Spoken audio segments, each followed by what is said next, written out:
Honeybees make a multi-billion rand contribution to agriculture in South Africa through the critical role they perform by pollinating vegetables and fruit nuts. And today we're so honored to be speaking to bee farmer and owner of Native Nosi, Mokgadi Mabela, right here on Lishe. Welcome to Lishe, and of course today we're all focused on nutrition, fitness and lifestyle. And today we're so honored to be talking about all things bee farming. And today we're joined by Mokgadi Mabela, owner of a bee farming company that produces amazing organic honey. Welcome, Mokgadi. Thank you so much. Now, to get us started off, for people who've been under the rock possibly, who don't know who Native Nosi is, tell us a bit about the story behind the creation of Native Nosi and just the history, the amazing history to the formation of such an amazing company. Well, Native Nosi is a youth, black, female-owned beekeeping company that specializes in local raw honey production. I'm the founder of Native Nosi. My name is Mokgadi Mabela. And how I got into it was that I always used to sell honey for my father because my father is a beekeeper. Yes. And people were always, loving my father's honey. So every time I go home or they knew my father was coming to Pretoria, they'll say, tell your dad to bring us some honey or bring us some honey when you go home. And it started snowballing, Yeah. More orders came in. I started demanding more honey from my dad to a point where he realized that actually, you are buying me out. You are buying me out. You are making me, not honor my clients. Yes. Because I'm always out of honey because of you. You need to get your own beehive. Wow. And what he said, how he suggested we do it is that I buy a beehive and place it on some of his sites where he puts his bees, Okay. so that I can make my own honey. And he can help me take care of some of the beehives, and also assist me to be able to learn how to do it by myself. Exactly. Because he already has established, sites with established farmers. Wow. So it makes it easier for me because at the time I've been staying in Pretoria. So at the time when all of this happens, I'm in Pretoria. He's still in Polokwane, Yes. so the logistics of how to actually go about it, he made it so much more easier. Yes. And one hive got to 2 beehives, got to 3 Wow. beehives, and that's just And how here we Native are. Nosi started. And here we are 2 years later. Fantastic. Now, what does it mean to you to be to be the next generation of such a great legacy that your dad created, that even your grandfather who was a farmer as well? What does it mean to you? What does it mean to you to take the business to another level? Yeah, you've put it well, because my grandfather was initially a crop and livestock farmer, and he only had, I think my father says he only had 4 beehives on his farm, simply because he understood the importance of pollination on his crops.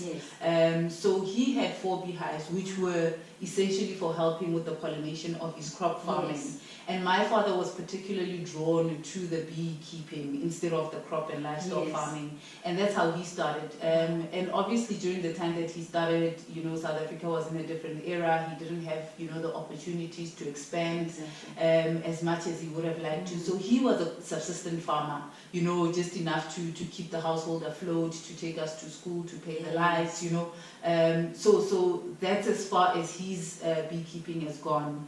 And after I had a few, beehives, and he was like teaching me, the whole ropes about beekeeping, I realized that I had a responsibility to expand on what my father does, because he expanded on what his father did. And that's when I realized, that I had a responsibility to take it, a notch further than he did. And as a result, I want to be a commercial beekeeper. Because it's so special, it's so different. It's not an overly populated career. Exactly. And it's fascinating as well. I'm learning every day. I'm still learning. I'm a beginner beekeeper, but there's so much that I'm drawing from the craft every day.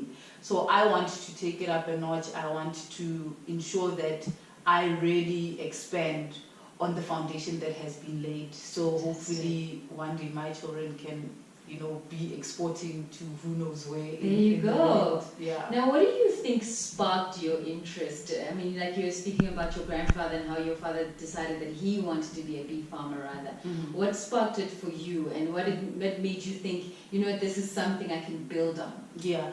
Over and above the legacy continuation, I think you get to a point where you want to do something meaningful. Yes. Yes, it's all nice to have a career and to get paid. And then you get to a point where you're waking up every day, same time, going to do the same thing, coming back home, getting a salary, and you're realizing that there needs to be more. Yeah. There's nothing wrong with a 7 to 8, but there needs to be more to like of purpose to your life, Yeah. And when I looked at beekeeping and how people appreciated the honey, people are so fascinated when I tell them, okay, today we've got lychee honey, today we've got sunflower honey, today we've got evo honey. And I realized how much people appreciate that, how much people appreciate authentic things. And simply because of the kind of world we're in now, people want authentic, people want raw, people want native stuff, indigenous stuff. People want to eat clean, people want to live better, people want to support local, and people are more conscious of the environment, Exactly. What footprint is this product having on the environment? And I realized that Native Nosi answers all those problems. Wow. When you're talking food security, the bees are helping to pollinate, which helps the farmers to yield more, which gives us a bigger harvest, for the farmer, and a better quality product for the farmer. The animals, the insects that depend on those trees, they have, a better biodiversity environment. So it's answering all the important questions in the food value chain, and also to food security. And I realized that, Native Nosi is going to respond to a lot of socio-economic points that are very important for the kind of world we are looking to live in, and the kind of world that everybody around us, environmentalists, the government, is trying to advocate for us to live better with nature and vice versa, and with everything that's going on. So I realized that I need to do this, because it's going to answer a lot of questions, and I'm better positioned to, because I've got the background of my father, whereas people who want to do beekeeping are not as privileged as I am. So I've got a responsibility to respond to beekeeping. Fantastic. Now, Mokgadi, what has it felt like being a boss lady in an industry that is firstly largely male-led, and then secondly is very white-dominated? Look, there's a lot of challenges. I need reference points. As I'm telling you, I want to be a commercial farmer. My father is a subsistent farmer, and for me to do things differently and to do things better and to grow, and you'd find that the demographic of your typical beekeeper is white, is older. We're talking over 50, talking 55, 60, 65, and given the history of our country, I may not always be well received, because I'll probably be a threat. I don't know. It's a small industry, so you have a lot of gatekeepers when they're talking markets, and when they're talking just sharing of information. So that has been a challenge, but I'm lucky because there's a lot of people who want to hear these stories. So I make a post on social network, and I've got all sorts of people wanting to hear me talking about it, and that has really opened doors for me. Yes, we do have challenges, but we also have a lot of advantages in terms of the platforms that we have as the youth of today. And I've really tried to exploit that to my advantage and to my growth. And I try to tell stories about what's happening. It's not fancy stories, I'll just post, something about me going on site. I'll post day to day. Something about me selling a product. And people enjoy that because it's real, because it's not a lot of wishy-washy. So that has really helped me to amplify my story, and it gets to more ears every day. And more people just want to hear the stories, and that ends up opening opportunities for me to meet people who I never would have met, There you you know, go. if I wasn't interacting with the outside world. So much as there are challenges, we do have better advantages, and I'm trying to exploit that, because that's the only advantage that I have. Now, we've heard a lot about the challenges that you've had overseas because of the industry being so small. What have been some of your success stories? Oh my goodness. We love success stories. So, as I've mentioned before, you don't find a young black female beekeeper. There you go. Like, you just don't. I know another lady who's a black bee farmer. She's staying in Winterfell. Yes. But that's it. And she also was drawn to it by the grandfather. Wow. So both of us have a common denominator in terms of legacy, because there isn't information sharing. And previously, even currently, so because of that, you know, I've had great platforms and opportunities. Native Nosi has been, we have won a third competition, the Hookup Dinner, which was a collaboration between Standard Bank and the SAB, and the Hookup Dinner. And as a result, I've been able to win like money to start and to buy packaging material and equipment that is so expensive, and I was struggling to actually buy from my own resources.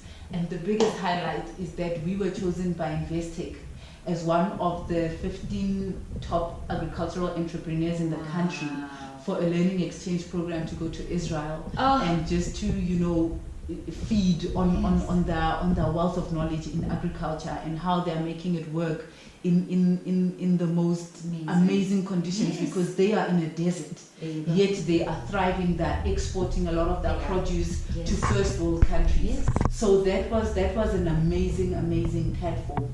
Now, the recent biggest opportunities that I've been working with the People's Fund, who've been able to help, you know, get me crowdfunding from your ordinary South Africans. And because of that, we were able to buy 360 beehives that we are actually now in the process of making. We've made 200, we've got 200 on the ground. We're only left with 160 beehives.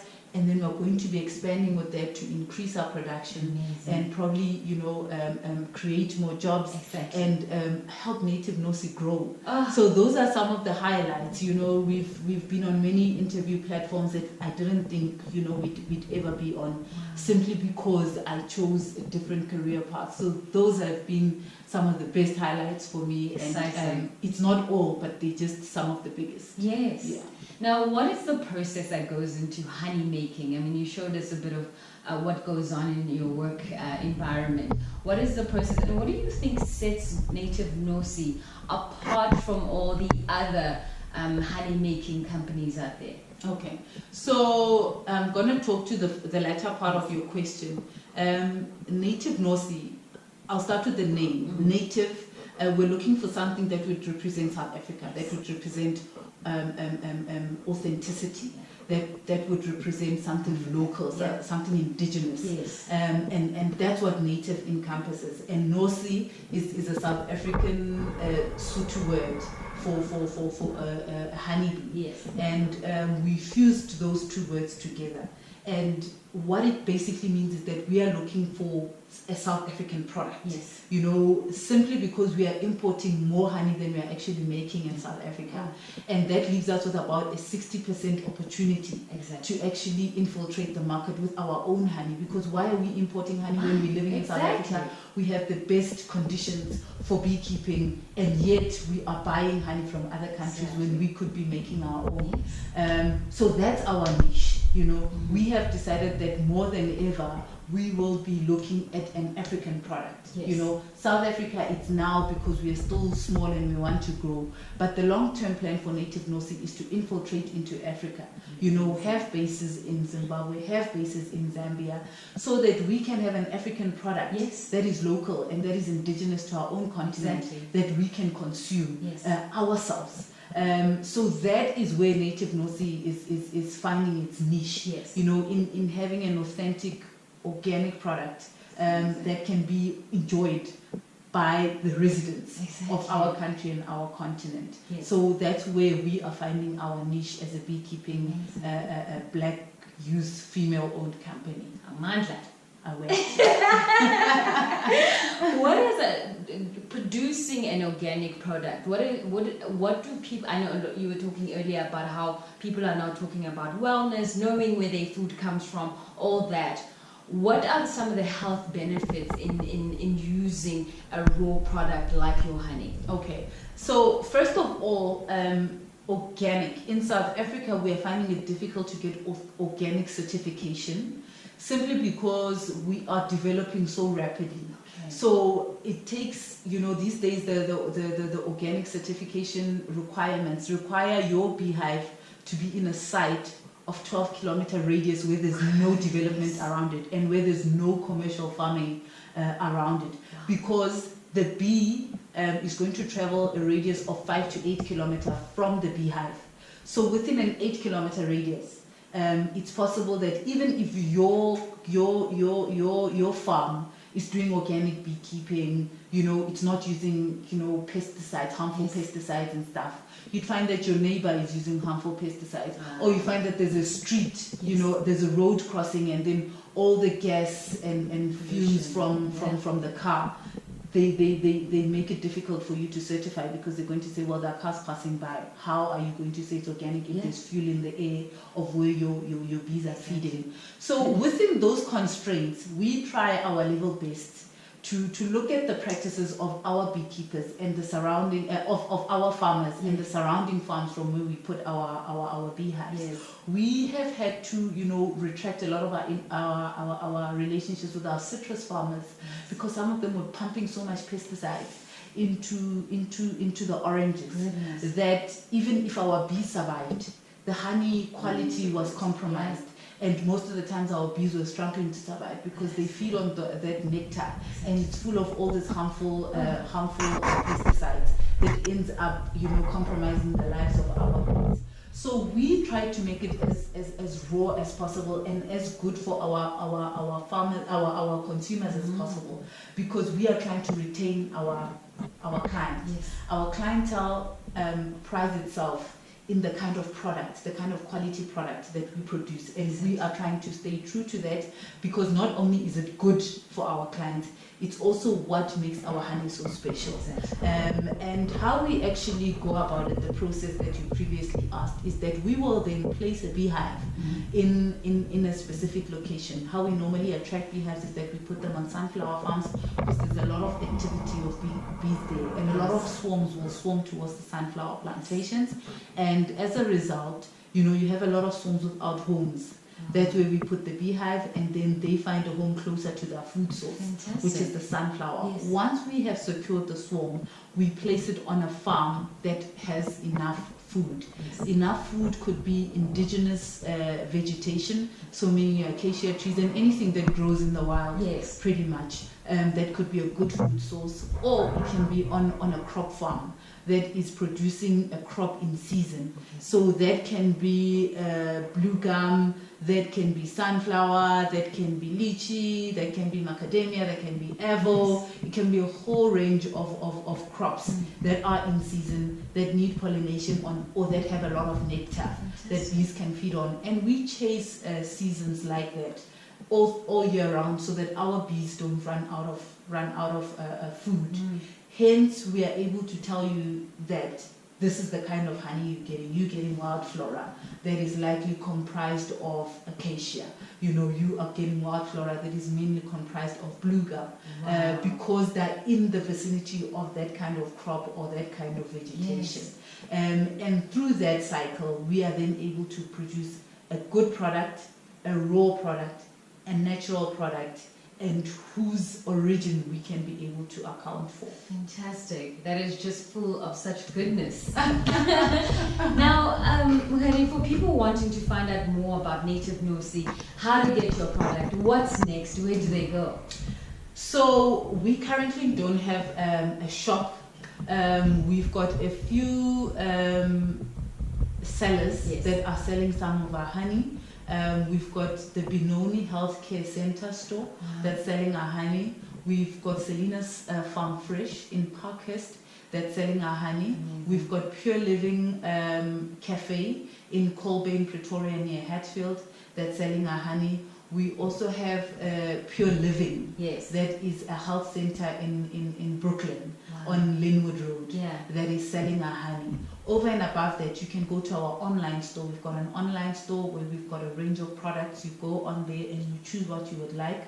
Normally our bottles are going out in packs of 3. So that it can make it viable for the consumer and us, so that you don't end up buying 1 bottle of honey and then you're paying an equivalent of the courier. Exactly. Whereas when you pay 3, it makes more sense. Yes. And then that is on www.nativenosi.co.za. We are also on Twitter. Our handle is @NativeNosi, and we are also on Facebook. Our page is Native Nosi, and lastly we are on Instagram. Our handle also is @NativeNosi. If you want to interact with us, we've got an email. It's info@nativenosi.co.za, and Native Nosi, it's spelled NATIVENOSI.